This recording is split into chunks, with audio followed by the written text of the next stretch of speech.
ஓகேமா, நம்ம நெக்ஸ்ட் எங்கெல்லாம் இந்த இன்டகிரேஷன் அப்ளை பண்ணலாம், வேர் டு அப்ளை திஸ் இன்டகிரேஷன், எங்கெல்லாம் இந்த இன்டகிரேஷனை நம்ம அப்ளை பண்ணலாம் அப்படின்றது பார்க்கலாம். Simple applications. ஓகேவா, எங்கெல்லாம் இதோட இன்னும் ஃபுல் அப்ளிகேஷன்ஸ் எல்லாமே நீங்கள் நெக்ஸ்ட் இயர் தான் படிப்பீங்க. நீங்கள் சும்மா எங்கெல்லாம் அப்ளை பண்ணலாம், சிம்பிளாக எங்கெல்லாம் அப்ளை பண்ணலாம் அப்படின்றத இப்போ நம்ம பார்க்க போகிறோம். ஓகேவா, ஸோ இப்போ இதில் வந்து எக்ஸாம்பிள் 11.10 இல்லை பாருங்கள், நமக்கு என்ன கொடுத்துருக்காங்க. நீ f dash of x is equal to 3x square minus 4x plus 5 and f of 1 is equal to 3, then find f of x. So f dash of x கொடுத்துட்டு f of x கேட்டாங்கன்னா so அந்த இடத்துல நம்ம integration use பண்ணி கண்டுபிடிக்கலாம். So நமக்கு என்ன கொடுத்துருக்காங்கன்னா எக்ஸாம்பிள் 11.10 ஸோ இங்கே என்ன கொடுத்துருக்காங்கன்னா f dash of x is equal to 3x square minus 4x plus 5 இதான் கொடுத்துருக்காங்க. and then f of 1 is equal to 3 கொடுத்துருக்காங்க. now we have to find f of x. f of x என்னன்னு கேட்டிருக்காங்க. So இப்போ f dash of x கொடுத்துருக்காங்களே, அப்படின்னா இதை நம்ம dy by dx எடுத்துக்கலாம். So f dash of x which is equal to dy by dx is equal to 3x square minus 4x plus 5, or either we can take it as dy is equal to 3x square minus 4x plus 5 into dx ன்னு எடுத்துக்கலாமா. இப்போ என்னன்னா இதை நம்ம integrate பண்ணி f of x கண்டுபிடிக்க போறோம். ஏற்கனவே நான் சொன்னேன் டிஃபரன்ஷியேஷனும் இன்டகிரேஷனும் இன்வர்ஸ் ஆபரேஷன்ஸ்னு. So f dash of x கொடுத்துட்டு f of x கேட்டாங்கன்னா இதை இன்டகிரேட் பண்ணணும். f of x கொடுத்துட்டு f dash of x கேட்டாங்கன்னா இதை டிஃபரன்ஷியேட் பண்ணணும். ஸோ f of x அப்படிதான் நம்ம போன சாப்டர் ஃபுல்லா பார்த்தோம். சாப்டர் நம்பர் 10ல ஃபுல்லாமே f of x கொடுத்துட்டு f dash of x கேட்டா என்ன பண்ணும், இதை டிஃபரன்ஷியேட் பண்ணணும். இப்போ f dash of x கொடுத்துட்டாங்க, அப்போ f of x கேட்கறாங்க, அப்போ என்ன பண்ணணும், இதை நம்ம இன்டகிரேட் பண்ணணும். ஸோ இப்போ இதை இன்டகிரேட் பண்ணுவோம் ரெண்டு சைடும். ஸோ அப்போ integrating on both side. So integral dy is equal to integral 3x square minus 4x plus 5 into dx. So இதை integration and differentiation or inverse operations. So இது ரெண்டும் cancel ஆயிடும். அப்போ நமக்கு என்ன வரும், y is equal to y or இது f of x ன்னு எடுத்துக்கலாம். f of x or y is equal to, so இதை integrate பண்ணுவோம். 3 constant x square integrate பண்ண என்ன வரும், x power n formula. x power n க்கு என்ன formula, x power n plus 1 by n plus 1. So x cube by 3 minus 4 into the x power 1. So again x power n formula which is x power n plus 1 by n plus 1. This is x square by 2 plus 5 constant. அது அப்படியே வச்சுட்டு 1 integrate பண்ண x plus c.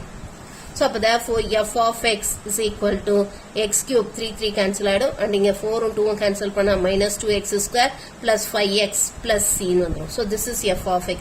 இப்போ நமக்கு என்ன வேணும்னா இந்த c ஓட வேல்யூவும் நமக்கு தெரியணும். அதுக்கு தான் நமக்கு இங்க ஒரு கண்டிஷன் கொடுத்திருக்காங்க, f of 1 is equal to 3 ன்னு. ஸோ இதை சப்ஸ்டியூட் பண்ணி நான் ஏற்கனவே சொன்னேன், நமக்கு டிஃபரன்ஷியேட் பண்ணும்போது கான்ஸ்டன்ட் இருந்தால் 0 ஆயிடும். ஸோ அது என்ன கான்ஸ்டன்ட்னு தெரியாது, அதனால பிளஸ் சி போட்டிருக்கோம் அப்படின்னு சொன்னேன் இல்லையா. ஸோ அப்போ இந்த பர்டிகுலர் கான்ஸ்டன்ட் என்ன வரணும் அப்படின்னு தெரிஞ்சுக்கிறதுக்காக நம்ம என்ன பண்றோம்னா இந்த கண்டிஷனை யூஸ் பண்றோம். நமக்கு என்ன கொடுத்திருக்காங்க, f of 1 is equal to 3 கொடுத்திருக்காங்களே. So it is given that f of 1 is equal to 3. So அப்போ இந்த ஃபங்க்ஷன்ல x க்கு பதிலாக 1 சப்ஸ்டியூட் பண்ணுவோம். ஸோ x க்கு பதிலாக 1 போட்டால் என்ன வரும், 1 minus 2 plus 5 plus c is equal to 3. or in other words c is equal to, so இதை simplify பண்ணோம்னா என்ன வரும், it will be 6 minus 2 4. so it is 3 minus 4. அப்போ c is equal to minus 1 ன்னு வந்துரும். c is equal to minus 1 ன்னு வந்துரும். இப்போ இந்த c வேல்யூ கண்டுபிடிச்சோம் இல்லையா, இதை இதுல சப்ஸ்டியூட் பண்ணும். substitute in this. So இதில் substitute பண்ணா என்ன வரும், அப்போ f of x is equal to x cube minus 2x square plus 5x minus 1. So this is the required function. So இதுதான் required f of x. So இதை differentiate பண்ணி பாருங்க, திரும்ப ஒருக்க இதை differentiate பண்ணி பார்த்தீங்கன்னா உங்களுக்கு இது கிடைக்கும், f dash of x இது கிடைக்கும். ஓகேவா, ஸோ நமக்கு f dash of x கொடுத்துட்டு போன சாப்டர்ல ஃபுல்லா என்ன பண்ணோம், f of x கொடுத்துட்டு f dash of x கேட்டாங்க, டிஃபரன்ஷியேட் பண்ணி போட்டோம். இப்போ f dash of x கொடுத்துட்டு f of x கேட்டிருக்காங்க, அதுக்கு நம்ம இன்டகிரேட் பண்ணி கண்டுபிடிக்கிறோம். அதுலயே நமக்கு அந்த ஸ்பெசிபிக் ஃபங்க்ஷன் வேணும், ஏன்னா சியையும் சேர்த்து கண்டுபிடிக்கணும். ஏன்னா சியும் என்னன்னு தெரியணும் இல்லையா, அதுக்கு ஒரு கண்டிஷன் கொடுத்திருப்பாங்க. அந்த கண்டிஷன்ல சப்ஸ்டியூட் பண்ணி சியை நம்ம கண்டுபிடிச்சு அதை இந்த ஃபங்க்ஷன்ல சப்ஸ்டியூட் பண்ணணும். ஸோ அப்படி பண்ணோம்னா நமக்கு எந்த ஃபங்க்ஷனை டிஃபரன்ஷியேட் பண்ணா இந்த ஃபங்க்ஷன் கிடைக்குமோ அது நமக்கு எக்ஸாக்டா கிடைச்சிடும். புரிஞ்சுதாமா, புரிஞ்சுதா? ஓகே, இப்போ நெக்ஸ்ட் எக்ஸாம்பிள் 11.11. ஸோ இங்க நமக்கு என்ன கொடுத்திருக்காங்க, a train started from Madurai junction towards Coimbatore at 3 p.m. So 3 p.m. தான் time t is equal to 0 ன்னு எடுத்திருக்காங்க. ஓகேவா 3 மணிக்கு ஒரு ட்ரெயின் வந்து மதுரையில இருந்து கோயம்புத்தூருக்கு கிளம்புது with velocity v of t. So வெலாசிட்டியை வந்து ஃபங்க்ஷன் ஆஃப் t கொடுத்துருக்காங்க. just 20t plus 50 km per hour where t is measured in hours. Find the distance covered by the train at 5 pm. So 5 pmக்கு அது எவ்வளோ distance cover பண்ணியிருக்கு velocity கொடுத்துட்டு distance கேட்டிருக்காங்க. So நமக்கு இப்போ என்ன கொடுத்துருக்காங்கன்னா வெலாசிட்டி கொடுத்துருக்காங்க. That is v is equal to 20t plus 50 கொடுத்துருக்காங்க. ஸோ வெலாசிட்டிங்கிறது என்ன? It is rate of change of distance இல்லையா, or rate of change of displacement or rate of change of distance அதான படிச்சிருக்கோம். ஸோ வெலாசிட்டிக்கு பதிலா ds by dt ன்னு சொல்லலாமா? Rate of change of distance with respect to time is called as velocity. So ds by dt கொடுத்திருக்காங்க. It is 20t plus 50. அப்ப இதுல இருந்து ds என்ன சொல்லலாம்? It is equal to 20t plus 50 into dt ன்னு சொல்லலாம். இப்போ நமக்கு வேண்டியது s, that is distance. distance தானே கேட்டிருக்காங்க. அப்ப s வேணும். அப்ப ரெண்டு பக்கமும் இன்டகிரேட் பண்ணுவோம். So integral ds is equal to integral 20t plus 50 into dt. So இங்க integration and differentiation or inverse operation. So அப்ப s ன்னு வந்துரும். So அப்ப s is equal to இப்போ இதை இன்டகிரேட் பண்ணா என்ன வரும்? 20 constant t இன்டகிரேட் பண்ணா t square by 2 plus 50 அப்படியே வச்சு 1 இன்டகிரேட் பண்ணா t plus c. So இப்போ இதுதான் வந்து s. or இதை simplify பண்ணிடும். So இதை simplify பண்ணா அப்ப நமக்கு s என்ன வரும்? s is equal to 10t square plus 50t plus c. So இதுதான் இப்போ s.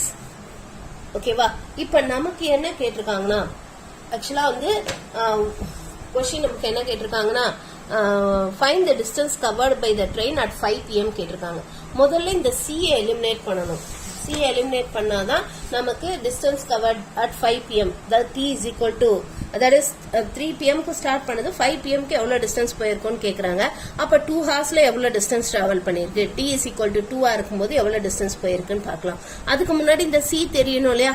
அதுக்கு இப்போ 3 o'clock ஸ்டார்ட் பண்ணது இல்லையா? இப்போ 3 o'clock இந்த ட்ரெயின் ஸ்டார்ட் பண்ணும்போது பாத்தீங்கன்னா when t is equal to or when t is equal to 0 that is 3 o'clock start பண்றது தான் t is equal to 0 ன்னு சொல்லியிருக்காங்க இல்லையா? அந்த டைம் தான் t is equal to 0 ன்னு எடுத்துக்கிறோம். அப்ப டிஸ்டன்ஸ் எவ்வளவு தூரம் கவர் பண்ணியிருக்கோம்? அந்த t வந்து 0வா இருக்கும்போது மதுரை ஸ்டேஷன்ல 3 மணிக்கு கிளம்புது. அப்ப t வந்து 0ன்னு சொல்றோம். அப்ப அது எவ்வளவு டிஸ்டன்ஸ் கவர் பண்ணிருக்கோம்? டிஸ்டன்ஸே கவர் பண்ணிருக்காது இல்லையா? அப்ப s உம் 0 தானே, டிஸ்டன்ஸ் கவர்டும் 0 தானே. அப்ப t க்கு 0 s க்கு 0ன்னு இதுல சப்ஸ்டிட்யூட் பண்ணோம்னா சப்ஸ்டிட்யூட் பண்ணா நமக்கு என்ன வரும்? 0 is equal to 10 into 0 plus 50 into 0 plus c or c is equal to 0 ன்னு வந்துரும். So இதை இதுல சப்ஸ்டிட்யூட் பண்ணோம்னா அப்ப s is equal to 10t square plus 50t ன்னு வந்துரும். So this is the function of displacement or distance கண்டுபிடிக்கிறதுக்கான formula. இப்போ நமக்கு என்ன கேட்டிருக்காங்கன்னா 2 ஹார்ஸ்ல அதாவது 3 மணில இருந்து 5 மணிக்குள்ள அது எவ்வளவு டிஸ்டன்ஸ் டிராவல் பண்ணிருக்கு? அப்ப 3 மணில இருந்து 5 மணிக்குள்ளனா 2 மணி நேரம். அந்த 2 மணி நேரத்துல இது எவ்வளவு தூரம் போயிருக்கு இந்த ட்ரெயின்? அப்ப அந்த 2 ஹார்ஸ்ல that is when t is equal to 2 இந்த 2 மணி நேரத்துல இந்த ட்ரெயின் எவ்வளவு தூரம் போயிருக்கு? இப்ப இதுல t க்கு பதிலா 2 சப்ஸ்டிட்யூட் பண்ணுங்க. அப்ப நமக்கு என்ன வரும்? s is equal to 10 into 2 square plus 50 into 2 which is equal to, so it is 400 plus 100 which is equal to 500. So 500 meters இது travel பண்ணிருக்கு. sorry 500 kilometers. ஏன்னா நமக்கு velocity வந்து நமக்கு என்ன கொடுத்திருக்காங்க? it is sorry இது வந்து 4 into 10 40 இல்லையா? சாரிமா 400 போட்டுட்டேன். 4 into 10 40 இல்லையா? So 40 plus 100 which is going to be 140. So 140 kilometers இது travel பண்ணிருக்கு. The train has traveled 140 kilometers. So s is equal to 140 kilometer. அந்த 2 ஹார்ஸ்ல ட்ரெயின் வந்து 140 kilometer travel பண்ணிருக்கு. புரிஞ்சுதாமா? புரிஞ்சுதா? நெக்ஸ்ட் எக்ஸாம்பிள் 11.12 இது பார்க்கலாம். நமக்கு என்ன கொடுத்திருக்காங்கன்னா இங்க the rate of change of weight of a person with respect to their height h in centimeters is given approximately by. So weight க்கும் height க்கும் change, that is weight change ஆக height change ஆகும் இல்லையா? or height change ஆக weight change ஆகும். so அந்த மாதிரி change ஆகக்கூடிய அந்த rate of change வந்து நமக்கு கொடுத்திருக்காங்க. find the weight as a function of height. நம்ம இதுல weight கண்டுபிடிக்கணும். w என்னன்னு கண்டுபிடிக்கணும். ஓகேவா? w by dh கொடுத்திருக்காங்க. நம்ம w என்னன்னு கண்டுபிடிக்கணும்.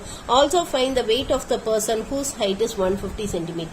150 cm அவன் height இருக்கும்போது அப்ப அவனோட weight என்னன்னு கேட்டிருக்காங்க.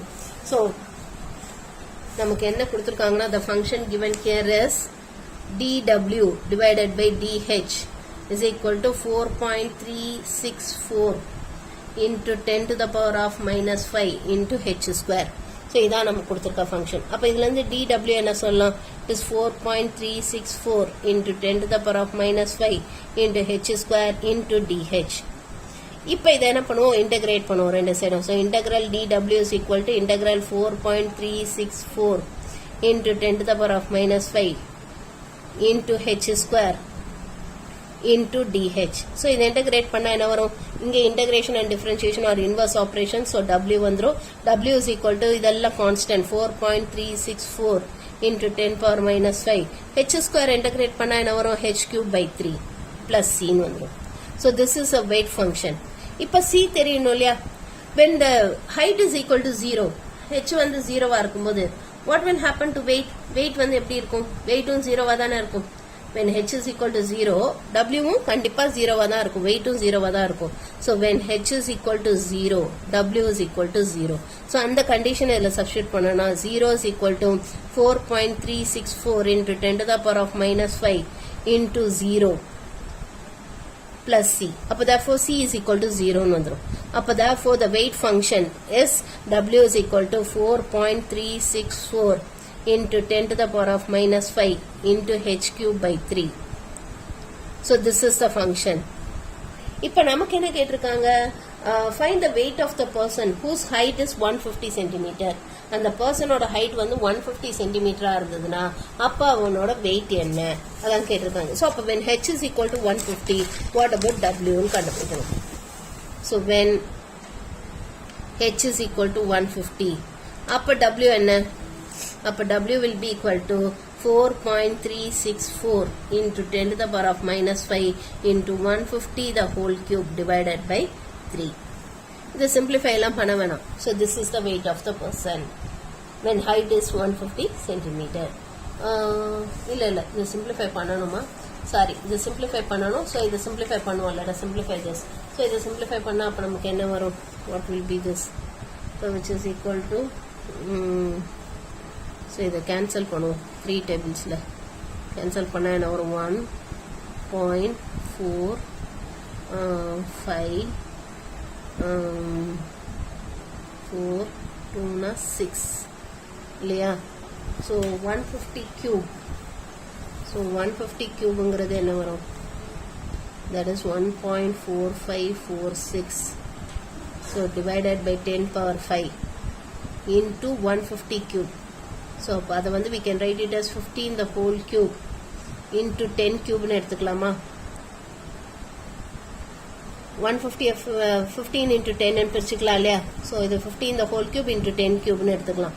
ஸோ இது ரெண்டும் நம்ம சிம்பிளிஃபை பண்ணோம்னா இது 10 power 2 ஆயிடும். ஸோ அப்போ which is 1.4546 divided by 10 square or it is 100 into 15 cube. So 15 cube என்ன வரும்? What will be 15 cube? So 15 into 15 will be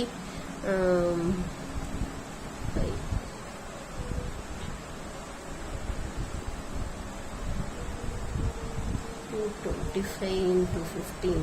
5 is 25.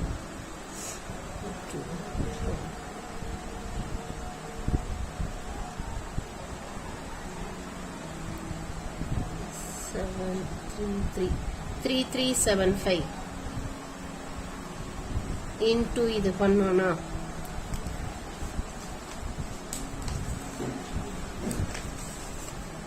that is 1.4546 to 3375 பண்ணோம்னா 32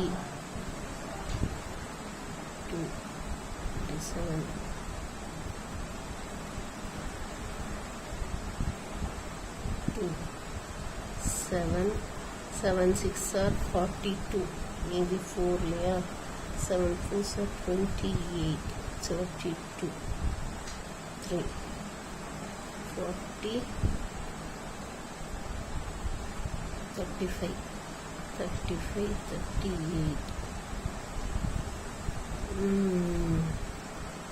28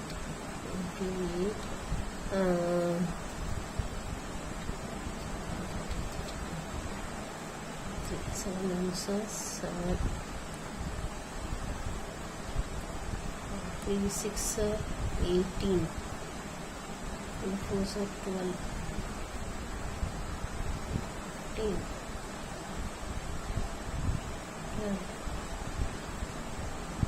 4, 8 3 6 3 4.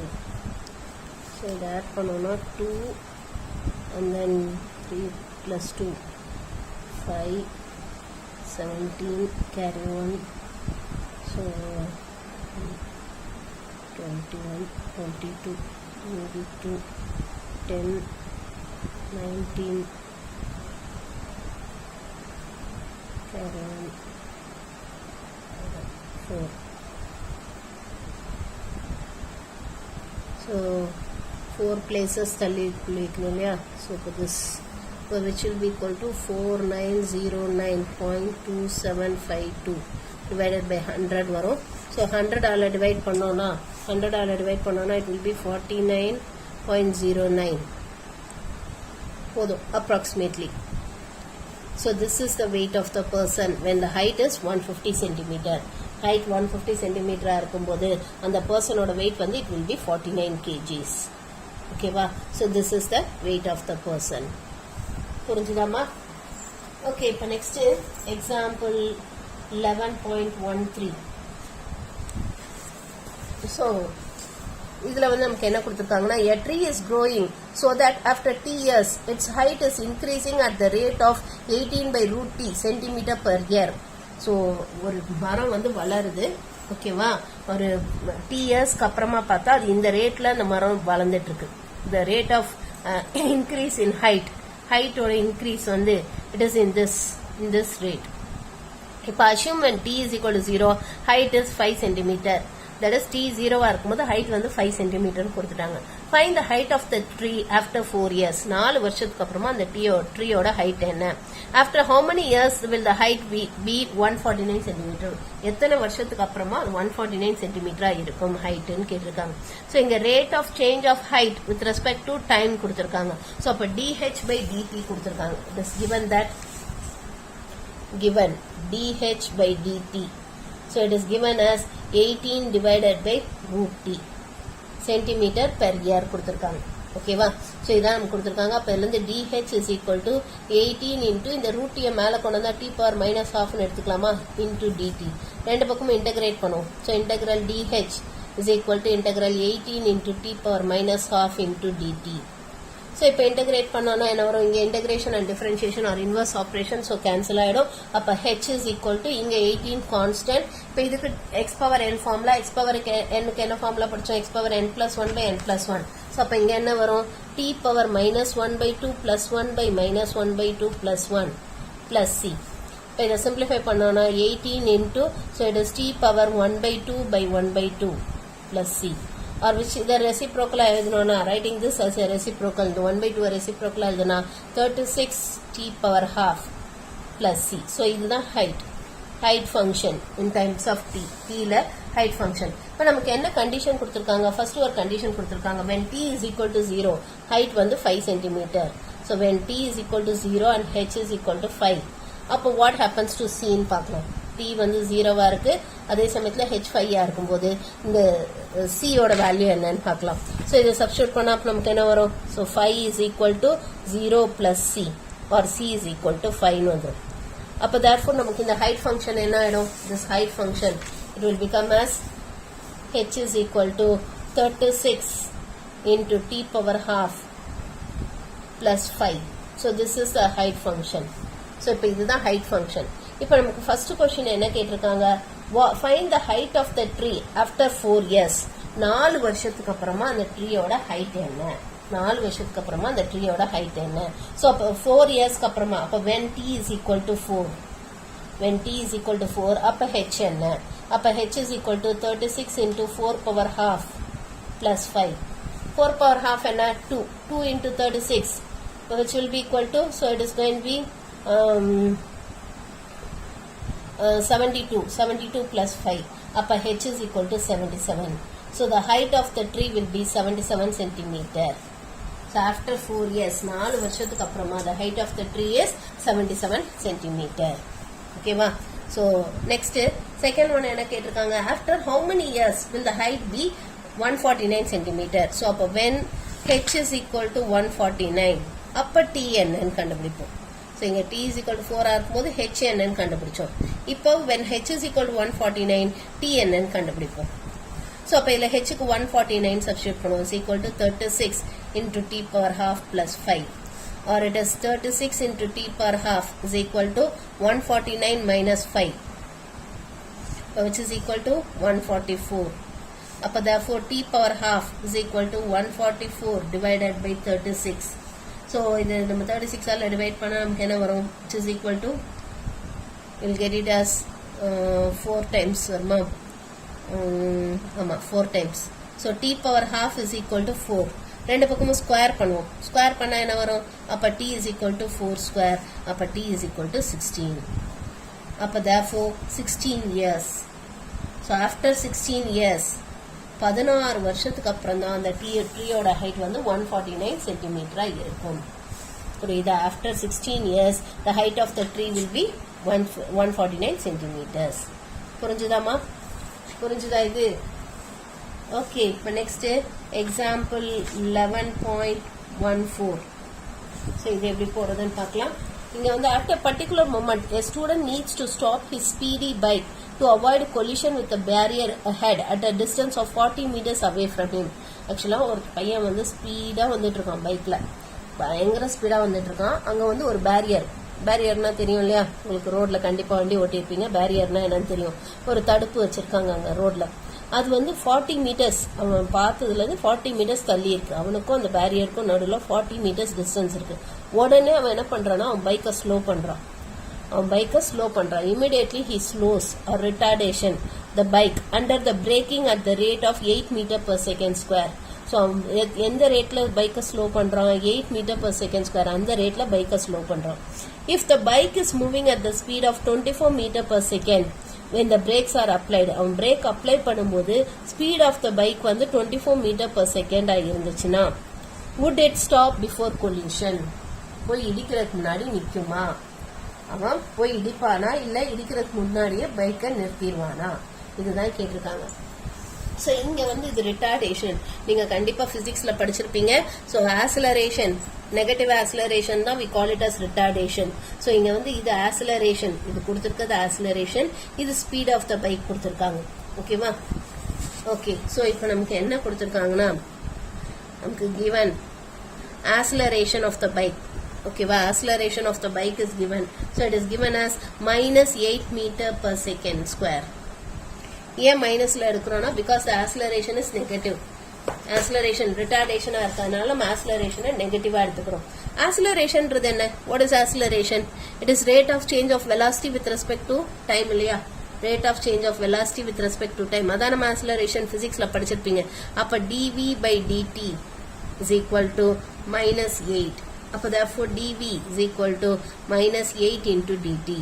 ரெண்டு பக்கமும் இன்டகிரேட் பண்ணா integral dv is equal to integral -8 into dt. So இங்க integration and differentiation are inverse operation. So அப்போ v is equal to -8 into 1 integrate பண்ணா t plus c. So இதான் வெலாசிட்டிக்கான function. This is the velocity function for velocity. இங்க வந்து நம்ம இதை c1ன்னு எடுத்துக்கலாம். ஏன்னா நமக்கு இந்த வெலாசிட்டி கண்டுபிடிக்க போறோம், அப்புறம் டிஸ்டன்ஸ் வேற கண்டுபிடிக்கணும். ஸோ அதனால நம்ம இதை ஃபர்ஸ்ட் கான்ஸ்டன்டா c1ன்னு எடுத்துக்கலாம். இப்போ நமக்கு என்ன கொடுத்திருக்காங்க, அந்த பிரேக் அப்ளை பண்ணும்போது அவன் என்ன ஸ்பீட்ல வந்தான், என்ன வெலாசிட்டியில வந்தான், when the brakes are applied கொடுத்திருந்தாங்க இல்லையா? If the bike is moving at the speed of 24 meter per second when the brakes are applied, அவன் பிரேக் அப்ளை பண்ணும்போது அவன் என்ன ஸ்பீட்ல வந்தான், 24 meter per second. ஸோ அதுல தான் வந்தான். அப்போ velocity of the bike is 24 meter per second when எப்போ பிரேக் அப்ளை பண்ணும்போது, அப்போ t is equal to 0. ஓகேவா? So when t is equal to 0, velocity of the bike என்ன, it is 24 meter per second. இப்போ இதை யூஸ் பண்ணி c கண்டுபிடிப்போம். what is the constant ன்னு கண்டுபிடிப்போம். இப்போ நம்ம என்ன பார்த்தோம், v is equal to -8 into 0 plus c1. vங்கிறது என்ன, it is 24 is equal to c1 or c1 is equal to 24 ன்னு வந்துரும். அப்போ therefore the velocity of the bike என்ன அந்த function it is minus 8t plus 24. So this is the velocity function. இப்போ நமக்கு வந்து velocity வேணாம், டிஸ்டன்ஸ் வேணும். ஏன்னா அவன் அந்த பேரியரில் போய் இடிப்பானா இல்லையா, அவனுக்கும் பேரியருக்கும் நடுவில் 40 மீட்டர் கேப் இருக்கு. அந்த 40 மீட்டர் கேப்புக்கு முன்னாடியே நிறுத்திடுவானா, இல்லை போய் அந்த பேரியரில் 40 மீட்டர் தாண்டி போய் பேரியரில் இடிப்பானா, அதான் கொஸ்டின் கேட்காங்க. அப்போ டிஸ்டன்ஸ் டிராவல் பை ஹிம் தானே பார்க்கணும் நம்ம. அப்போ டிஸ்டன்ஸ் டிராவல்டுனா அப்போ என்ன பண்ணணும், இந்த வெலாசிட்டியிலேருந்து நம்ம டிஸ்டன்ஸ்க்கு போகணும். ஸோ அப்போ இந்த வெலாசிட்டி அப்போ எப்படி எழுதலாம், ds by dt is equal to minus 8t plus 24 எடுத்துக்கலாமா. இப்போ இதுல இருந்து ds is equal to minus 8t by plus 24 into dt ன்னு எடுத்துக்கலாமா. இப்போ ரெண்டு பக்கமும் இன்டகிரேட் பண்ணுவோம். integral ds is equal to integral minus 8t plus 24 into dt ன்னு வந்துடும். இப்போ இன்டகிரேட் பண்ணோம்னா என்ன வரும், s is equal to so minus 8 constant t integrate பண்ணா t square by 2 plus 24 அப்படியே வச்சு 1 இன்டகிரேட் பண்ணா t plus c2. இந்த c c2 ன்னு எடுத்துக்கலாம். இப்போ நமக்கு இந்த ஆக்சுவலா t is equal to 0 இருக்கும்போது அவன் டிஸ்டன்ஸ் கவர்டு என்ன, ஏன்னா அந்த பேரியரை பார்த்தோன்னே அவன் பிரேக் அப்ளை பண்றான். அந்த டைம் வந்து t is equal to 0ன்றோம். அப்ப டிஸ்டன்ஸ் எவ்வளவு தூரம் போயிருப்பான், 0. அவன் அதை நோக்கி போயே இருக்க மாட்டான் இல்லையா, அப்ப டிஸ்டன்ஸ் கவர்டும் 0 தானே. ஸோ அப்ப when t is equal to 0 s-ம் 0 தானே. ஏன்னா அவன் பைக் பிரேக் அப்ளை பண்ண அந்த டைம்ல டிஸ்டன்ஸ் வந்து ஆக்சுவலா வண்டி ஓடிக்கிட்டே தான் இருக்கும். அவன் அப்ளை பண்ண ஆரம்பிக்கும் போது டிஸ்டன்ஸ் கவர்டு 0 தானே இருக்கும். ஸோ அப்போ when t is equal to 0 s is equal to 0. அவன் பிரேக் அப்ளை பண்ண ஆரம்பிச்சு ஒரு செகண்ட் 2 செகண்டுக்கு அப்புறம் கூட கொஞ்சம் பைக் மூவ் ஆகிதான், கொஞ்சம் பைக் அப்பதான் மூவ் ஆகும். ஸோ கரெக்டாக அந்த பைக் பிரேக் அப்ளை பண்ண ஆரம்பிக்கும் போது அந்த பைக் வந்து டிஸ்டன்ஸ் கவர்டு வந்து 0. So when t is equal to 0 s is equal to 0. So அதை இங்க சப்ஸ்டிட்யூட் பண்ணோம்னா அப்ப நமக்கு என்ன வரும், 0 is equal to so 0 plus 0 plus c2. அப்ப c2 is equal to 0 ன்னு வந்துரும். ஓகேவா. ஸோ இதை இங்கே சப்ஸ்டியூட் பண்ணோம்னா அப்போ s is equal to என்ன வரும், 8 2 கேன்சல் பண்ணால் minus 4t square plus 24t வந்துடும். So this is the distance travelled. ஓகேவா. இப்போ நமக்கு என்னன்னா அவனுக்கு வந்து ஆக்சுவலாக அந்த பிரேக் அப்ளை பண்ணோன்னே அவன் வந்து அந்த பைக் இதில் போய் இடிச்சானா இல்லையா, அந்த டிஸ்டன்ஸ் வேணும். அப்போ நமக்கு டைம் என்னன்னு தெரியணும்ல, வாட் இஸ் த டைம். அவன் பிரேக் அப்ளை பண்ணோன்னே அந்த பைக் போய் நிற்கும் இல்லையா, அந்த பைக்கு போய் நிற்கும். அந்த பிரேக் அப்ளை பண்ணோன்னே கொஞ்சம் தூரம் பைக் டிராவல் ஆகி பைக் நின்றோம். அப்போ வெலாசிட்டி என்ன ஆகும், 0 ஆயிடும் இல்லையா. அந்த பிரேக் அப்ளை பண்ணோன்னே ஆக்சுவலா வந்து பிரேக் அப்ளை பண்ணோன்னே கொஞ்சம் தூரம் ஓடி அந்த பைக் நின்றும் இல்லையா. அப்போ வெலாசிட்டி ஆஃப் த பைக் என்ன ஆகும், 0 ஆயிடும் இல்லையா. ஸோ இந்த ஈக்குவேஷனை நம்ம 1 எடுத்துக்கலாம். So when velocity is equal to 0, velocity 0 இருக்கும்போது அப்போ டைம் என்ன, அப்போ எவ்வளோ டைம் ஆயிருக்கு அப்படின்றத கண்டுபிடிப்போம். வெலாசிட்டி 0 இருக்கும்போது எவ்வளோ டைம்ல இந்த வெலாசிட்டி 0 ஆச்சு அப்படிங்கறத கண்டுபிடிப்போம். ஸோ அப்போ 0 is equal to so substituting in 1ல சப்ஸ்டியூட் பண்றோம். ஸோ அப்போ 0 is equal to minus 8t plus 24 or 8t is equal to 24 but t is equal to 3. அப்போ 3 செகண்ட்ஸ்ல தான் வெலாசிட்டி 0 ஆயிருக்கு. அவன் பிரேக்கப் பிடிச்சி 3 செகண்ட் கழிச்சு தான் பைக் நின்றுருக்கு. அந்த பைக் நிற்க 3 செகண்ட் ஆயிருக்கு. அப்ப அந்த 3 செகண்ட்குள்ள அவன் எவ்வளவு டிஸ்டன்ஸ் டிராவல் பண்ணியிருக்கான் அது தெரியணும் இல்லையா. அந்த 3 ஏன்னா பிரேக்கப் பிடிச்ச உடனே வண்டி நிக்காது, ஒரு 2 செகண்ட் 3 செகண்ட் கழிச்சு தான் வண்டி நிற்கும் இல்லையா. அந்த 2 செகண்ட் 3 செகண்ட்குள்ள கொஞ்சம் டிஸ்டன்ஸ் போயிருக்கும் இல்லையா. அப்ப அந்த டிஸ்டன்ஸ் என்ன, வாட் இஸ் தட் டிஸ்டன்ஸ். அப்ப when t is equal to 3, when t is equal to 3, அப்போ what about s, s என்னன்னு பார்க்கலாம். இப்போ இதுல சப்ஸ்டிட்யூட் பண்ணுவோம் t க்கு 3ன்னு. அப்ப என்ன வரும், s is equal to minus 4 into 3 square plus 24 into 3, which is minus 4 into is 9. So it is going to be, இதை simplify பண்ணோம்னா அப்ப நமக்கு என்ன வரும், minus 36 plus 24 into 3 72. So அப்ப simplify பண்ணோம்னா 36. So 36 meters அவன் டிராவல் பண்ணியிருக்கான். பிரேக் அப்ளை பண்ண ஆரம்பிச்சதுல இருந்து அந்த 3 செகண்ட் டிராவல் பண்ணியிருக்கான். அந்த 3 செகண்ட்குள்ள அவன் 36 மீட்டர்ஸ் போயிட்டான். அப்ப s is equal to 36 metre. ஆனா பேரியர் எங்க இருக்கு, பேரியர் 40 மீட்டர்ஸ் தள்ளி இருக்கு. அப்ப பேரியருக்கு ஒரு 4 மீட்டருக்கு முன்னாடியே அவன் பிரேக் அப்ளை பண்ணதுனால நின்னுட்டான். ஓகேவா. சோ அப்ப therefore distance of the barrier is equal to 40 meter. But therefore difference is equal to 40 minus 36. But therefore 4 meters before the barrier he has stopped to avoid collision. So அவன் போய் அதில் இடிக்கல என்ன பண்ணியிருக்கான், அந்த பேரியருக்கு 4 மீட்டருக்கு முன்னாடியே அவன் பைக்கை நிறுத்திட்டான். புரிஞ்சுதா? இந்த சம் வந்து கொஞ்சம் யோசிச்சு தான் போடணும். ஸோ ஆக்சுவலாக நமக்கு வெலாசிட்டி கொடுத்துருக்காங்க, ஆக்சிலரேஷன் கொடுத்துருக்காங்க. ஆக்சிலரேஷன் வந்து retardation, so negative acceleration -8 metre per second. அது dv/dtன்னு எடுத்துக்கிறோம். அப்போ அதுலேருந்து v கண்டுபிடிக்கிறோம், வெலாசிட்டி கண்டுபிடிக்கிறோம். And then when the time t is equal to 0, ஏன்னா அவன் பிரேக் அப்ளை பண்ண ஆரம்பிச்ச நிமிஷத்துல அவன் என்ன ஸ்பீட்ல வந்துட்டு இருக்கான், என்ன வெலாசிட்டியில வந்துட்டு இருக்கான், 24 மீட்டர் பர் செகண்ட் அந்த ஸ்பீட்ல வந்துட்டு இருக்கான். ஸோ அப்போ when t is equal to 0, velocity வந்து 24 மீட்டர் பர் செகண்ட். அதை சப்ஸ்டியூட் பண்ணா c கிடைச்சிருக்கு, c1 கிடைச்சிருக்கு, which is 24 வந்துருக்கு. ஸோ இதுதான் வெலாசிட்டி ஆஃப் த பைக். ஓகேவா? அப்புறம் நமக்கு அந்த பிரேக் அப்ளை பண்ணோடனே கொஞ்சம் தூரம் தள்ளி, தட் இஸ் கொஞ்சம் டைம் கழிச்சு தானே வெலாசிட்டி 0 ஆகும். பிரேக் அப்ளை பண்ணோடனே 0 ஆகாது, கொஞ்சம் டைம் தள்ளி தான் நமக்கு வெலாசிட்டி 0 ஆகும். அப்போ வெலாசிட்டி 0 ஆகும்போது டைம் என்ன, எவ்வளோ டைம்ல அந்த வெலாசிட்டி 0 ஆயிருக்கு அப்படின்னு பார்த்தீங்கன்னா, நம்ம வெலாசிட்டிக்கு 0 சப்ஸ்டியூட் பண்ணா டைம் டேக்கன் வந்து 3 செகண்ட்ஸ் கழிச்சு தான் வெலாசிட்டி 0 ஆயிருக்கு. நம்ம இந்த வெலாசிட்டியிலேருந்து அடுத்து டிஸ்டன்ஸ் கண்டுபிடிக்கிறோம். வெலாசிட்டிங்கிறது என்ன, rate of change of displacement with respect to time. So ds/dt. அதுலேருந்து டிஸ்டன்ஸ் என்னன்னு கண்டுபிடிச்சிடும். இப்போ 3 செகண்ட்குள்ள, ஏன்னா 3 செகண்ட் கழிச்சு தான் வெலாசிட்டி 0 ஆயிருக்கு. அப்போ அந்த 3 செகண்ட்ல அவன் எவ்வளோ டிஸ்டன்ஸ் டிராவல் பண்ணியிருக்கான் அப்படின்னு பார்த்தா இதில் சப்ஸ்டியூட் பண்ணணும். சரி, இதில் முதல்ல c2 கண்டுபிடிக்கணும். அதுக்கு அவன் பிரேக் அப்ளை பண்ண அந்த செகண்ட்ல பார்த்தீங்கன்னா டிஸ்டன்ஸ் டிராவல் வந்து 0 இல்லையா. டிஸ்டன்ஸ் வந்து அவன் போயிருக்காது, பிரேக் அப்ளை பண்ணும்போது அதே இடத்துல தான் இருந்திருக்கும் இல்லையா. ஸோ அப்போ வந்து டிஸ்டன்ஸ் 0, அப்போ வந்து c2 is equal to 0ன்னு வந்துடும். ஸோ இதுதான் வந்து டிஸ்டன்ஸ்க்கான ஃபார்முலா. இப்போ இதுல வந்து 3 செகண்டுக்குள்ள அவன் எவ்வளவு டிஸ்டன்ஸ் போயிருக்கான், அந்த 3 செகண்ட்குள்ள அவன் எவ்வளவு டிஸ்டன்ஸ் போயிருக்கான்னு பார்த்தா அவன் 36 மீட்டர்ஸ் டிராவல் பண்ணிட்டான். அந்த 3 செகண்ட்ல அவன் 36 மீட்டர்ஸ் டிராவல் பண்ணிட்டான். ஆனா பேரியர் எவ்வளவு தூரம் தள்ளி இருக்கு, 40 மீட்டர்ஸ் தள்ளி இருக்கு. அப்ப அதுக்கு முன்னாடியே ஒரு 4 மீட்டர் முன்னாடியே அவன் நிறுத்திட்டான் பைக்கை.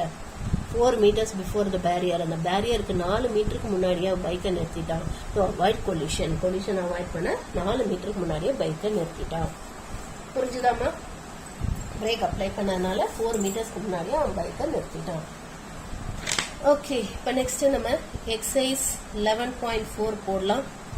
ஸோ இதில் நமக்கு என்ன கொடுத்துருக்காங்கன்னா, ஃபர்ஸ்ட் ஒன் பாருங்க, f dash of x. இந்த first sum you can do it as a homework. இந்த ஃபர்ஸ்ட் சம் ரொம்ப ஈஸி தாமா, அந்த ஃபர்ஸ்ட் எக்ஸாம்பிள் மாதிரியே தான். இதை டிஃபரன்ஷியேட் பண்ணணும், சரி இன்டகிரேட் பண்ணணும். f dash of x கொடுத்துருக்காங்க, இதை இன்டகிரேட் பண்ணணும். இன்டகிரேட் பண்ணீங்கன்னா என்ன வரும் உங்களுக்கு, 4x² - 5x plus c வந்துடும். ஓகேவா? அப்போ 2x - 5x plus c வந்துடும். அதான் f of x. அதில் வந்து f of 2 is equal to 1 substitute பண்ணீங்கன்னா c வேல்யூ கிடைச்சிடும். அதை சப்ஸ்டியூட் பண்ணீங்கன்னா f of x சப்ஸ்டியூட் பண்ணீங்கன்னா f of x கிடைச்சிடும். போட்டுருவீங்களா போட மாட்டீங்களா? ஆக்சுவலா நமக்கு f dash of x கொடுத்துருக்காங்க, which is 4x - 5. ஸோ நமக்கு இப்போ f of x வேணும்னா இதை இன்டகிரேட் பண்ணணும். ஸோ இதை வந்து நம்ம dy/dxன்னு எடுத்துக்கலாம். is equal to 4x - 5. ஓகேவா? அப்போ dy is equal to என்ன வரும், 4x - 5 into dxன்னு வந்துருமா? இப்போ ரெண்டு பக்கமும் இன்டகிரேட் பண்ணுவோம். இப்போ integral dy is equal to integral 4x - 5 into dx. So இந்த பக்கம் இன்டகிரேட் பண்ணோம்னா y ஆயிடும். இங்கே இன்டகிரேட் பண்ணா 4 அப்படியே வச்சு x இன்டகிரேட் பண்ணா x² 2 - 5 இன்டகிரேட் பண்ணா 5x plus c வந்துடும். or y is equal to 2x² - 5x plus c. இப்போ c என்னன்னு கண்டுபிடிக்கணும் இல்லையா, அதுக்கு ஒரு கண்டிஷன் கொடுத்துருக்காங்க பாருங்க. என்ன கொடுத்துருக்காங்க, f of 2. ஸோ இந்த yங்கிறதா என்னது, f of x. So f of 2 is equal to 1 கொடுத்துருக்காங்க. ஸோ இதில் எக்ஸுக்கு பதிலாக 2 சப்ஸ்டியூட் பண்ணுவோம். அப்போ நமக்கு என்ன வரும், 2 into 2² - 5 into 2 plus c is equal to 1. இப்போ இதை சிம்பிளிஃபை பண்ணால் என்ன வரும், 4 2s are 8, 8 minus 10, அப்போ -2 இல்லையா. இப்போ c is equal to 1 plus 2, இப்போ c is equal to 3ன்னு வந்துடும். இதை இந்த ஈக்குவேஷனில் சப்ஸ்டியூட் பண்ணுவோம். இப்போ therefore f of x இதில் சப்ஸ்டியூட் பண்ணால் அப்போ நமக்கு என்ன வரும் சிக்கு பதிலாக 3 சப்ஸ்டியூட் பண்ணால் f of x is equal to 2x square minus 5x plus 3. So this is the required function. புரிஞ்சுதாமா? புரிஞ்சுதா? இப்போ இதில் செகண்ட் ஒன் பாருங்க, இதே மாதிரி போட முடியுமா? f of x f dash of x கொடுத்துருக்காங்க 9x square minus 6x னு, f of 0 is equal to minus 3 கொடுத்துருக்காங்க, f of x கேட்டிருக்காங்க. சேம் இதே மாதிரி தான் இப்போ போட்டோம் இல்லையா?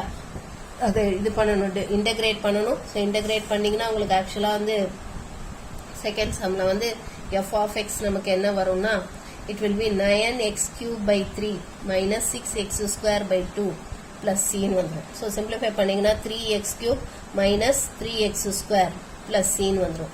இப்போ நமக்கு என்ன கொடுத்துருக்காங்க, f of 0 is equal to minus 3 ன்னு கொடுத்துருக்காங்க இல்லையா? ஸோ எக்ஸுக்கு 0 போட்டோம்னா அப்போ நமக்கு என்ன வரும், c is equal to minus 3 ன்னு வந்துடும். அப்போ f of x என்ன வந்துடும், it is 3x square minus 3x square, sorry 3x cube minus 3x square minus 3 ன்னு வந்துடும். இதில் மைனஸ் 3 எல்லாம் கேன்சல்லாம் பண்ணக்கூடாது, இப்படியே தான் விட்டுறணும். You have to leave it as it is. இதில் 3 எல்லாம் கேன்சல்லாம் பண்ணக்கூடாது, ஞாபகத்தில் வச்சுக்கோங்க.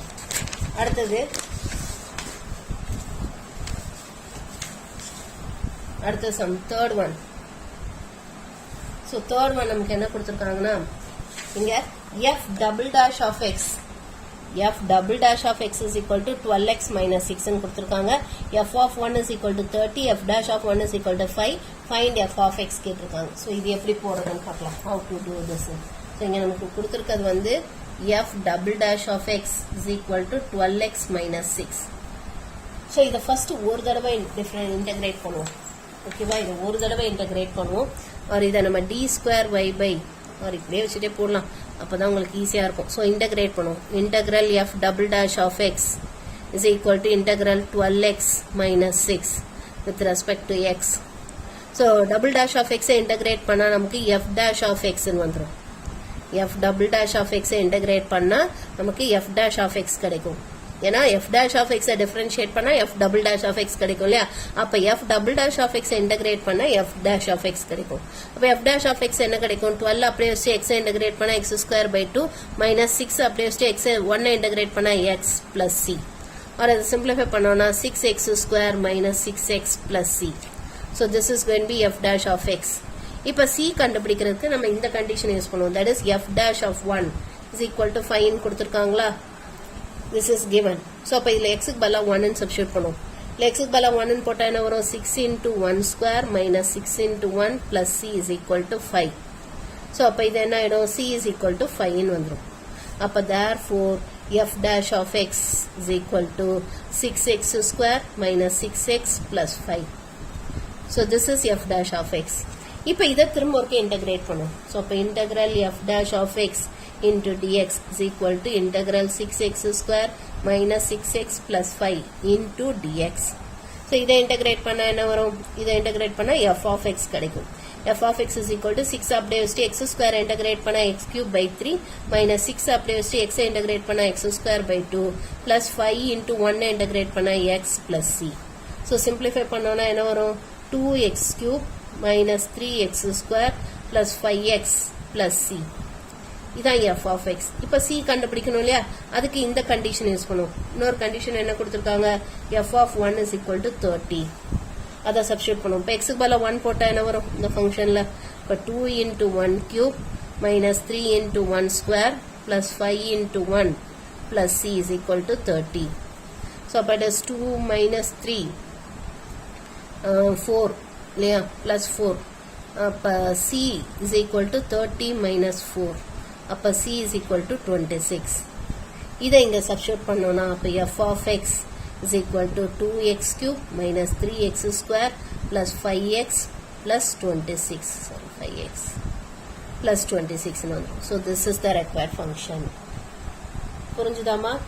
So இதெல்லாம் தான் வந்து where we can apply integration, எங்கெல்லாம் integration apply பண்ணலாம். Next fourth one. So fourth one என்ன கொடுத்திருக்காங்க, a ball is thrown vertically upward from the ground. a ball is thrown vertically upward from the ground with an initial velocity of 39.2 meter per second. If the only force considered is that attributed to the acceleration due to gravity, find how long will it take for the ball to strike the ground. அந்த ball திருப்பி groundல வந்து reach பண்ண எவ்வளோ time ஆகும். The speed with which will it strike the ground, எந்த ஸ்பீட்ல அது கிரவுண்டை வந்து ஸ்ட்ரைக் பண்ணும். அப்புறம் how high the ball will rise, எவ்வளவு தூரம் பால் வந்து ரைஸ் ஆகும். ஸோ இதான் கேட்டிருக்காங்க. இங்க நமக்கு என்ன கொடுத்துருக்காங்கன்னா ஆக்சுவலா வாட் இஸ் given is இங்க வந்து ஆக்சுவலா நமக்கு இனிஷியல் வெலாசிட்டி கொடுத்துருக்காங்க. ஒரு பாலை வந்து நம்ம மேல தூக்கி போடுறோம், ஒரு பாலை வந்து கீழே இருந்து மேல தூக்கி போடுறோம், இங்க இருந்து மேல தூக்கி போடுறோம், அது மேல வரைக்கும் போகுது, போயிட்டு அப்புறம் திருப்பி கீழே வருது. பால் எப்பயுமே அப்படிதானே, மேல தூக்கி போட்டா மேல இருந்து திருப்பி கீழே வந்துடும் இல்லையா. ஸோ இங்க இருந்து தூக்கி போடும்போது அந்த இனிஷியல் வெலாசிட்டி கொடுத்துருக்காங்க 39.2 மீட்டர் பர் செகண்ட்.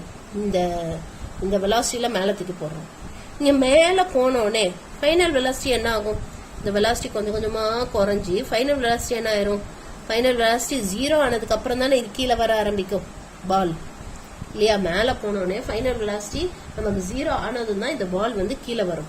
ஸோ இந்த initial velocity and final velocity இது பண்ற மாதிரி நமக்கு என்ன ஃபார்முலா இருக்கு, பிசிக்ஸ்ல படிச்சிருப்பீங்கன்னு நினைக்கிறேன். v is equal to u plus at இல்லையா. அப்ப இதுல இருந்து v is equal to u plus இங்க எது வந்து அவங்க மேல இருந்து கீழே கொண்டு வருது, எந்த ஆக்சிலரேஷன், அது வந்து it is given as acceleration due to gravity. இந்த ஆக்சிலரேஷன் வந்து acceleration due to gravity, அது வந்து it is minus g into t இல்லையாமா. அப்ப therefore v is equal to u minus gt. So இந்த ஃபங்க்ஷன் தான் நமக்கு இப்போ கொடுத்துருக்காங்க. ஓகேவா, இந்த பாலை மேல தூக்கி போறோம், இனிஷியல் வெலாசிட்டிக்கும் ஃபைனல் வெலாசிட்டிக்கும் ரிலேட் பண்ணக்கூடிய ஃபங்க்ஷன் இது. இப்போ இங்க இருந்து நம்ம இனிஷியல் வெலாசிட்டி என்ன கொடுத்துருக்காங்கன்னா when u is equal to 39.2, initial velocity இது 39.2 மீட்டர் பர் செகண்ட். ஓகேவா, மேல போனோடனே ஃபைனல் வெலாசிட்டி என்ன ஆகும், v வந்து 0 ஆயிடும், ஃபைனல் வெலாசிட்டி 0 ஆயிடும். And what about the acceleration due to gravity, acceleration due to கிராவிட்டிக்கு நீங்க படிச்சிருப்பீங்கன்னு நினைக்கிறேன், 9.8 மீட்டர் பர் செகண்ட் இல்லையா. இது ஆல்ரெடி இது ஸ்டாண்டர்ட், இது ஃபிக்ஸட். ஸோ அப்போ அதை சப்ஸ்டியூட் பண்ணோம்னா time taken for the ball to travel to the top கிடைச்சிரும் இல்லையா. பால் வந்து மேல வரைக்கும் போறதுக்கான டைம், அந்த டைம் கிடைச்சிரும் இல்லையா. ஸோ அப்போ therefore இதில் சப்ஸ்டியூட் பண்ணோம். இப்போ 0 is equal to 39.2 minus 9.8 into t. So அப்போ therefore 9.8 into t is equal to 39.2. அப்போ t is equal to 39.2 divided by 9.8. So இதை simplify பண்ணா என்ன வரும் நமக்கு, t is equal to 4 seconds. So அப்போ therefore the time taken for the ball to reach the top is 4 seconds. இப்ப நமக்கு என்ன கேட்டிருக்காங்க, அந்த பால் கிரவுண்ட ஸ்ட்ரைக் பண்ணும்போது டைம் என்ன அது கேட்டிருக்காங்க. அப்ப therefore டைம் டேக்கன் மேல போறதுக்கு 4 செகண்ட்னா, இங்க இருந்து மேல போறதுக்கு 4 செகண்ட்னா திரும்பி வர்றதுக்கும் 4 செகண்ட் தானே இருக்கும். அப்ப இது ஒரு 4 செகண்ட், இது ஒரு 4 second. So time taken for the ball to reach the ground. So ground reach பண்ண அதுக்கு எவ்வளவு டைம் ஆயிருக்கும், it is 4 second plus 4 second. ஏன்னா மேல போறதுக்கு ஒரு 4 second, திருப்பி கீழே வர்றதுக்கு ஒரு 4 second இல்லையா. அப்ப டோட்டலா 8 second. So அப்ப therefore the time taken for the ball to reach the ground, ground reach பண்றதுக்கு or strike the ground, ground strike பண்றதுக்கு அதுக்கு 8 செகண்ட் ஆயிருக்கும். இது ஃபர்ஸ்ட் क्वेश्चन. ஓகேவா. அடுத்து செகண்ட் क्वेश्चन என்ன கேட்டிருக்காங்க, the speed with which it will strike the ground. அந்த ground அது டச் பண்ணும்போது அது என்ன ஸ்பீட்ல வந்து டச் பண்ணும், இந்த கிரவுண்ட வந்து அது இது பண்ணும்போது என்ன ஸ்பீட்ல வந்து அது இடிக்கும்னு கேட்டிருக்காங்க. அப்ப ஃபைனல் வெலாசிட்டி கண்டுபிடிக்கணும். இப்போ இனிஷியல் வெலாசிட்டி 0 ஆயிருக்கும் இல்லையா. இப்போ மேல போகும்போது நமக்கு இங்க v 0 ஆயிருக்கும், அப்புறம் கீழே வரும்போது v நமக்கு இன்க்ரீஸ் ஆயிட்டே வரும். இங்க கீழே வந்தோடனே இனிஷியல் வெலாசிட்டி 0 ஆயிருக்கும் இல்லையா. ஸோ அப்போ therefore when u is equal to 0, initial velocity 0 ஆயிருக்கும் and t is equal to 4. அப்போ what happens to v ன்னு பார்க்கலாம், என்ன ஸ்பீட்ல வந்து அது ஸ்ட்ரைக் பண்ணும் கிரவுண்ட். ஓகேவா வெலாசிட்டி என்னன்னு பார்க்கலாம் ஸோ அப்போ v is equal to so இதில் சப்ஸ்டியூட் பண்ணுவோம் ஸோ இட் இஸ் 0 அண்ட் ஜிக்கு பதிலாக மைனஸ் 9.8 மீட்டர் பர் செகண்ட் ஓகேவா இதை சப்ஸ்டியூட் பண்ணுவோம் அப்போ இட் இஸ் 0 minus 9.8 into 4 அப்போ therefore the velocity will be equal to speed வந்து பார்த்தீங்கன்னா உங்களுக்கு என்ன ஆகும்னா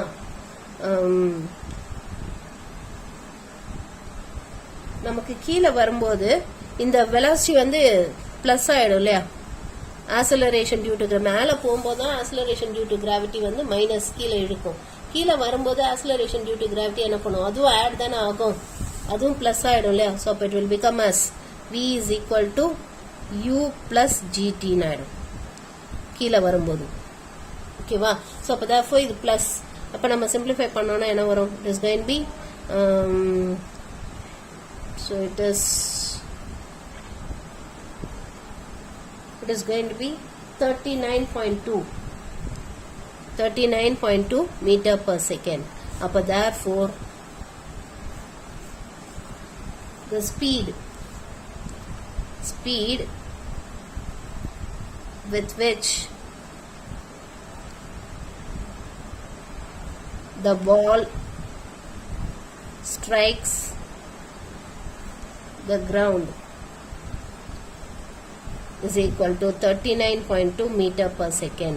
So இந்த ஸ்பீட்ல தான் அது கிரவுண்டை டச் பண்ணும் ஓகேவா இப்போ தேர்ட் ஒன் என்ன கேட்டிருக்காங்க நமக்கு how high the ball will rise so distance traveled by the ball கேட்டிருக்காங்க ஸோ அப்போ therefore நமக்கு இது கொடுத்துருக்காங்க v is equal to u minus gt so இது வந்து vங்கிறது என்ன it is ds by dt இல்லையா vங்கிறது rate of change of displacement with respect to time u minus gt so இப்போ இதை நம்ம we can write it as ds is equal to u minus gt into dt ன்னு எழுதிக்கலாமா இப்போ ரெண்டு பக்கமும் integrate பண்ணும் இப்போ integral ds is equal to integral u minus gt into dt ன்னு வந்துரும் ஸோ இப்போ இதை இன்டகிரேட் பண்ணோம்னா நமக்கு என்ன வரும் இப்போ s is equal to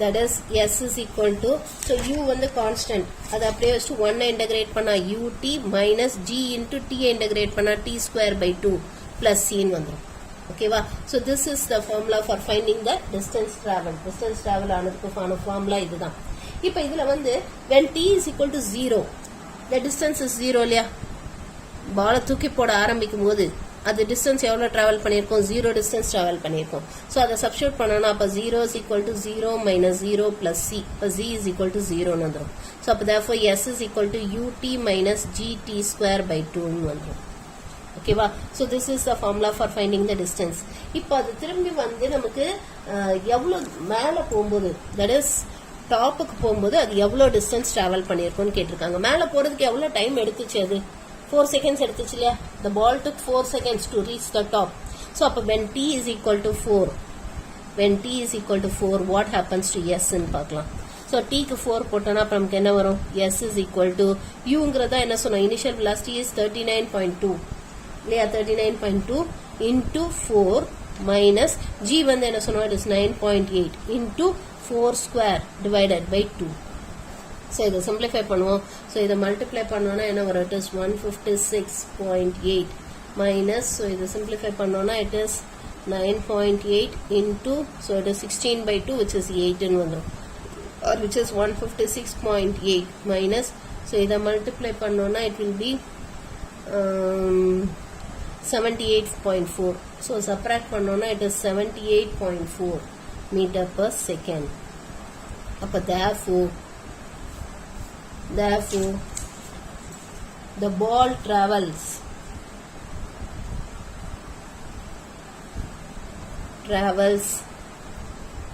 78.4 meters sorry meter per second இவ்வளோ மீட்டர் டிராவல் பண்ணுது மேலே வந்து அவ்வளோ ஹை வரைக்கும் போகுது ஓகேவா புரிஞ்சுதாம்மா புரிஞ்சுதா இது ஜஸ்ட் இது கால்குலேஷன்லாம் ரொம்ப ஈஸி தான் ஒன்றும் பிரச்சனை இல்லை ஓகே இப்போ நெக்ஸ்ட் 5th சம் பார்க்கலாம் இங்கே நமக்கு என்ன கொடுத்துருக்காங்கன்னா a wound is healing in such a way that t days since சண்டேலேருந்து T days கழிச்சு the area of the wound has been decreasing at the rate of அது எந்த ரேட்ல டிக்ரீஸ் பண்ணுதுன்னா -3 divided by T plus 2 the whole square.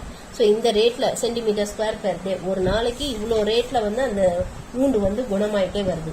ஓகேவா, இந்த ரேட்ல அந்த wound வந்து குணமாகுது. That is -3 by T plus 2 the whole square centimeter square per day. If on Monday the area of the wound was 2 centimeter square, what was the wound area of the wound on Sunday? Sunday அன்னைக்கு அந்த wound-ஓட area என்னவா இருந்தது? What is its anticipated area of the wound on Thursday? Thursday அன்னைக்கு அந்த wound-ஓட area எவ்வளவா இருக்கும்? புண்ணு குறைஞ்சிக்கிட்டே வரும் இல்லையா, ஒரு அடிப்பட்டு புண்ணு வந்துச்சுன்னா அது என்ன ஆகும், கொஞ்சம் கொஞ்சமா குறைஞ்சிட்டே வரும், ஆற ஆற ஆற ஆற ரெடியூஸ் ஆகிட்டே வரும். ஸோ அந்த மாதிரி ரெடியூஸ் ஆகக்கூடிய ரேட்டு கொடுத்துருக்காங்க. மண்டே அன்னைக்கு அது 2 சென்டிமீட்டர் ஸ்கொயர் அந்த ஏரியாவில் இருந்தது. அப்போ சண்டே அன்னைக்கு அது என்ன ஏரியாவில் இருந்தது, தேர்ஸ்டே அன்னைக்கு என்ன ஏரியாவில் இருக்கும், அதுதான் இப்போ கொஸ்டின் கேட்டிருக்காங்க. ஸோ இது எப்படி போடுறதுன்னு பார்க்கலாம். இப்போ நமக்கு என்ன கொடுத்துருக்காங்கன்னா, it is given that the rate of change of area with respect to time கொடுத்துருக்காங்க. That is dA by dt கொடுத்துருக்காங்க. It is given as -3 divided by T plus 2 the whole square. இதான் நமக்கு கொடுத்துருக்காங்க dA by dt. ஸோ இது வந்து centimetre square per day. So this is what given, இதுதான் நமக்கு கொடுத்துருக்காங்க. ஓகே, இப்போ இதுலேருந்து இப்போ dA என்ன வரும், it is equal to -3 into T plus 2 the whole power -2 into dtன்னு எடுத்துக்கலாமா. இப்போ இன்டகிரேட் பண்ணுவோம். Integral dA is equal to -3 into T plus 2 the whole power -2 into dt integral. So இப்போ இன்டகிரேட் பண்ணுவோம். இப்போ ஏரியா இஸ் ஈக்குவல் டு என்ன வரும், -3 constant. இப்போ இது வந்து it is of the form ax plus b the whole power n. அதுக்கு என்ன ஃபார்முலா படித்தோம், 1/a into ax plus b the whole power n plus 1/n plus 1 plus c. அப்போ therefore இங்கே a வந்து 1, tக்கு ஓட கோஎஃபிஷியன்ட் வந்து 1. ஸோ அப்போ 1/1 into t plus 2 the whole power -2 plus 1 divided by -2 plus 1 plus c. அப்போ which is equal to -3 into, so it is t plus 2 the whole power -1 by -1 plus c. So இது minus into minus plus ஆயிடும். அப்போ therefore it is 3 divided by t plus 2 plus c ன்னு வந்துடும். So இதான் ஏரியாவோட function. இப்போ c கண்டுபிடிக்கணும்ல, அதுக்கு தான் நமக்கு என்ன சொல்லியிருக்காங்க, மண்டே அன்னைக்கு வந்து அந்த ஊண்டோட ஏரியா வந்து 2 சென்டிமீட்டர் ஸ்கொயர்னு சொல்லியிருக்காங்க. So on Monday area is equal to 2 centimetre ஸ்கொயர்னு சொல்லியிருக்காங்க. இப்போ மண்டேனா சண்டே அன்னைக்குல இருந்து தான் கணக்கு பார்க்குறோம். இப்போ சண்டேலேருந்து மண்டே எத்தனாவது நாள், ஒரு நாள்.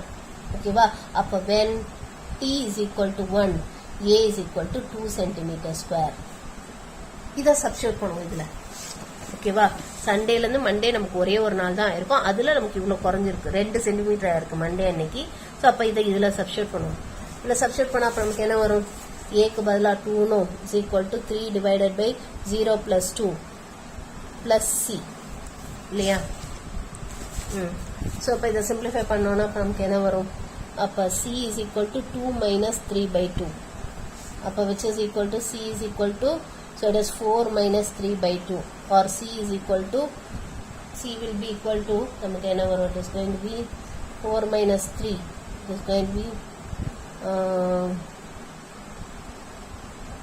sorry, t is equal to 1 இல்லை, sorry tக்கு பதிலாக 1 சப்ஸ்டியூட் பண்ணால் அப்புறம் நமக்கு என்ன வரும், இப்போ 3/3.